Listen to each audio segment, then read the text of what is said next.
What's up, everyone? In this video, I'll show you how to interact or use ChatGPT to chat with a PDF file that you have. Let's say you have a PDF ebook or a PDF file for the information, and you want to upload it to ChatGPT instead of reading all the pages in PDF. You want to ask ChatGPT questions or even ask it to summarize it. So here in ChatGPT, they recently added the option to upload a file and interact with it. So I'll just upload from my computer.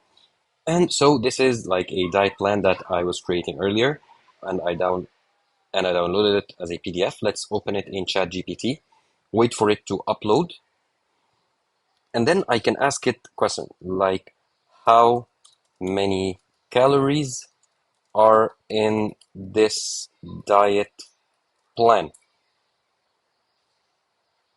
Okay, and it reads here 3,107 calories, and it even breaks it down for you. So it accurately reads the content of the PDF, and it can provide you with answers. And you can even ask it to if there are any stuff you need to edit here. So what adjustments do you recommend? Okay.